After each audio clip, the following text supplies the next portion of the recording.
Hello and welcome to the Gamers Table, Independent Edition. It is Friday, and we're reviewing Stones of Fate. It's a fairly simple game. There's not a lot to it, but it's still put together fairly well. Stones of Fate is an easy-to-learn, fast-paced card game that uses memory and strategy.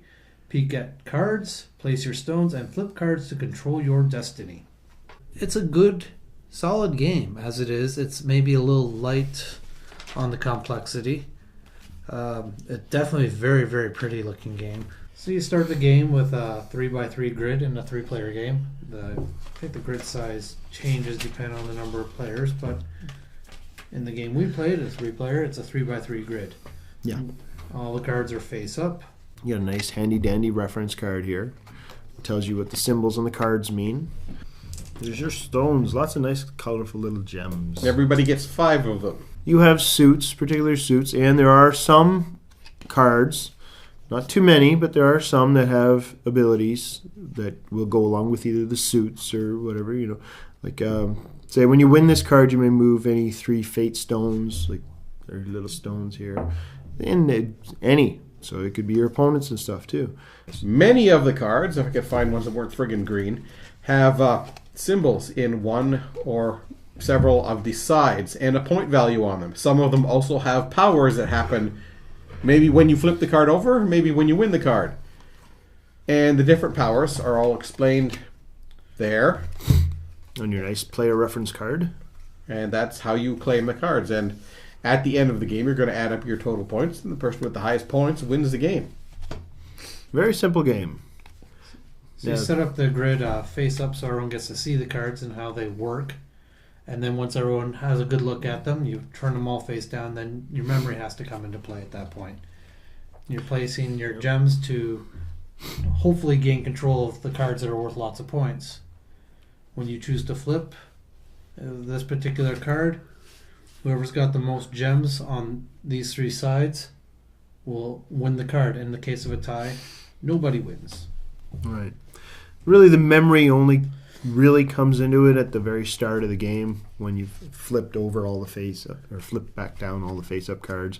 After that, you're allowed to peek. You can probably go by memory, but sometimes it almost helps to peek at the cards there before you go to claim stuff. It's just randomly flipping over cards and trying to claim, hoping you're going to claim stuff really might not get you or anyone else anywhere. So you got to be careful and maybe move your stones around and stuff like that and try and get in the best position to claim as many cards as possible in case someone does just kind of flip them over randomly. I like to play the odds. If I got a gem next to a card and nobody's got one next to it, odds are there's a good chance I might be able to claim it. It's possible. So, depending on how the symbols are showing up on the cards, it may or may not work out for you. Yeah, because not all the symbols are on every side of the card. So you might have one of the infinity symbols on one side. This one's got on 3. But if it's on one side there and you have no gems there, you could have them all the way around the other side and it wouldn't do you any good. But there are other ones like this where you have to have a particular number of stones around the card in certain positions. You'd have to have one here and one up here. Anything else down here wouldn't help you. But you have to have both of those spots to claim the card. And there are other symbols on there, notably the 0 with a slash through it. And what that means is if you have a stone there, no matter what the outcome, you cannot claim this card. The card is dead to you. And there's also the 4th one that we haven't mentioned is the triangle with the blue slashy lines around it called the opportunity zone. If you have one of your stones on that edge of the card when it is flipped over, you can draw out of the draw pile another card and add it to your total. Of course, that could end up giving you negative points. You never know. Some of the things are worth negative, some of them are worth positive. I think the highest value is 4. And the lowest negative is... Yeah, I saw a 4. You flipped that on me when I was trying to set up for it. I peeked at it, and he went and flipped the sucker with it. I think that was annoying. Biggest drawback to the game is you got 2 actions and you could flip for 2 cards. So if everyone's... As soon as they get the stones out, just flip, it becomes a really random game. But at the same time, you don't want people to have time to actually figure out how many points they can get. And so it turned into a very fast, very flippy game. I was looking for who did the illustrations for this. Ciro Marchetti? How would you pronounce that? Marchetti? I can't even see it. Yeah, it's very hard to read on the back there, but this guy deserves some really nice credit for this artwork here. It's fantastic.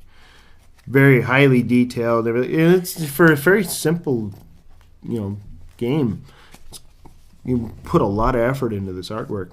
I don't know if he did it strictly for the game or if it was like someone he's based it around listed that this is tarot cards. A tarot card deck. It might be a complete tarot card deck. I'm not sure, but it has like the coins and the wands and everything, the different suits that you were expecting in a tarot deck. So you might be able to use it for that as well. I don't know. Perhaps we could tell our fortunes when you don't win the game. Well, you're a loser. There's the fortune for you. Yeah. Oh, but this artwork's fantastic. Wrapping up for Stones of Fate. Theme. No. Put the cards out. Put your stones beside them. Definitely not a thematic. Very minimal theme. No. As we say, it might be a tarot deck. That's not really mentioned in the rules. It's quite possible, considering all the artwork and everything and the suits. Easy to play. Yeah, fairly. I mean, there is some strategy with peeking the cards and positioning your stones to maximize your scoring. But if you get some people who are a little on the impatient side, they just put their stones out and start flipping cards, the strategy disappears. And it becomes... That is a strategy. Sorry. Yeah. Yeah. No, the strategy of using the cards to your advantage. You're just basically flipping the cards and hoping for something. Yeah. That's the strategy of randomness. That's not really strategic. That's what the hell. If I'm the only one with a gem next to that card, odds are I'm the not only one who's going to necessarily, win. because there's 4 options. Exactly. You could not win it at all every time. Like I did. Every damn flip was the card was no good. And the one who peaked the most and in the one game, patient. yes, you did pretty good. And fun to play.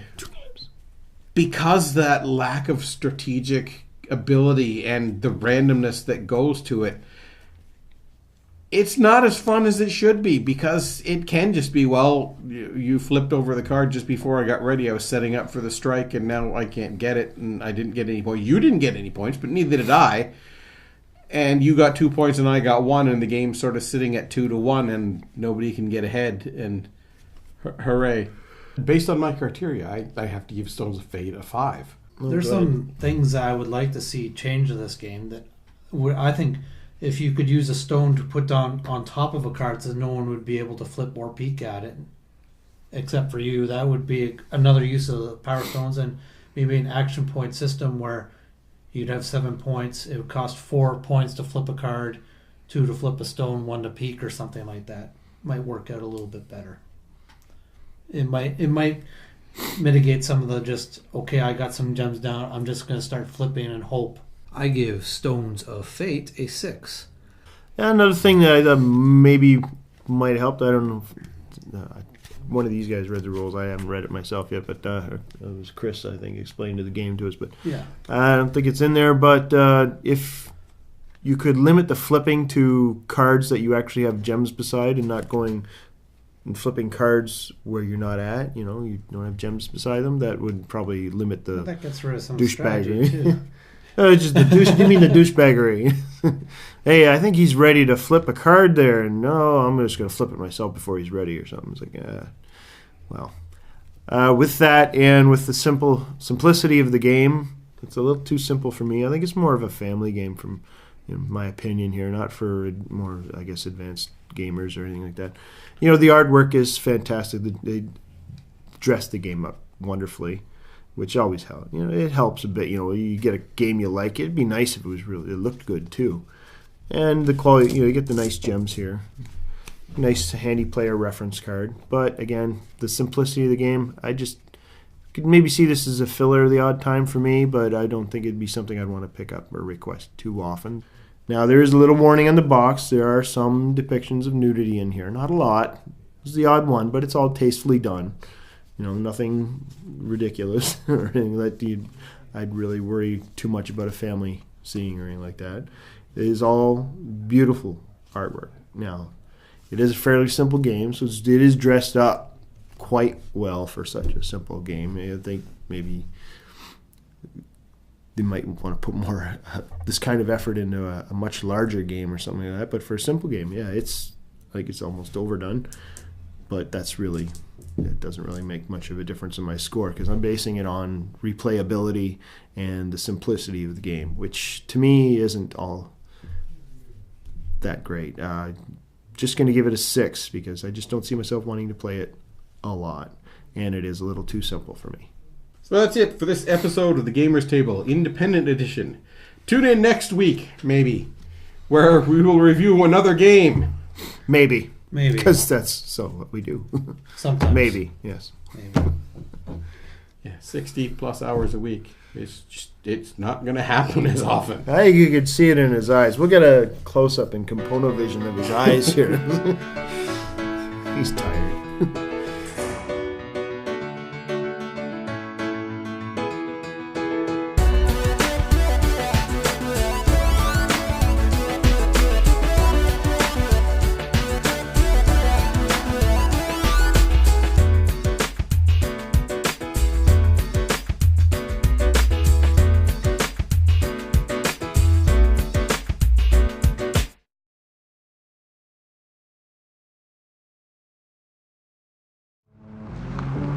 Soft Hand, we bring you provisions. Yeah, Soft Hand's hurt. He's not hurt. He's dead. Shut up, Far. He's dying. I'm amazed he survived this long. We've been tricked. Someone has been ahead of us every step of the way. I need you thief of the scroll. They killed Will Strongarm! I saw them!